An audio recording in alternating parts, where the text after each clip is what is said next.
ৰহা খৰাগাঁও নিবাসী প্ৰাক্তন প্ৰধান শিক্ষক শিক্ষাবিদ গোলাপ চন্দ্ৰ নাথৰ দেহাৱসান শোকত স্তব্ধবদ্ধ ৰহাৰ খৰাগাঁও নিবাসী অসম হাইস্কুল শিক্ষক সন্থাৰ ৰাজ্যিক প্ৰাক্তন সভাপতি নগাঁও জিলা হাইস্কুল শিক্ষক সন্থাৰ প্ৰাক্তন সভাপতি খৰাগাঁও হাইস্কুলৰ প্ৰতিষ্ঠাপক প্ৰধান শিক্ষক ৰহা আদৰ্শ শিশু বিকাশ কেন্দ্ৰ পৰিচালনা সমিতিৰ সভাপতি তথা বিভিন্ন অনুষ্ঠান প্ৰতিষ্ঠানৰ লগতে জড়িত হৈ সেৱা প্ৰদান কৰি অহা শিক্ষাবিদ সমাজকৰ্মী গোলাপ নাথৰ আজি পুৱা দেহাৱসান ঘটে। প্ৰয়াত নাথৰ মৃত্যুৰ বাতৰি বিয়পি পৰাৰ লগতে বিভিন্ন অনুষ্ঠান প্ৰতিষ্ঠানৰ প্ৰতিনিধি বিদ্যালয়ৰ শিক্ষক শিক্ষয়িত্ৰী ছাত্ৰ ছাত্ৰী উপস্থিত হৈ শেষ শ্ৰদ্ধা জ্ঞাপন কৰি বিদেহী আত্মাৰ চিৰশান্তি কামনা কৰি শোক সন্তপ্ত পৰিয়ালবৰ্গলৈ সমবেদনা জ্ঞাপন কৰে। ৰহাৰ পৰা সাংবাদিক নৱজ্যোতি ভূঞাৰ ৰিপৰ্ট JNKD নিউজ।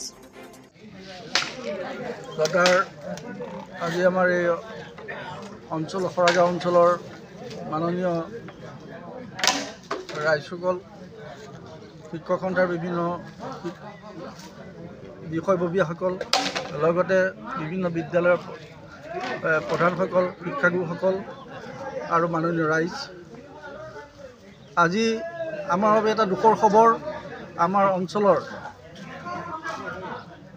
মাননীয় শিক্ষাবিদ খৰাগাঁও উচ্চ মাধ্যমিক বিদ্যালয়ৰ প্ৰতিষ্ঠাপক প্ৰধান শিক্ষক, নগাঁও জিলাৰ প্ৰাক্তন সম্পাদক, অধিবিদ্যা পৰিষদৰ প্ৰাক্তন সম্পাদক, অসম হাইস্কুল শিক্ষক সংস্থাৰ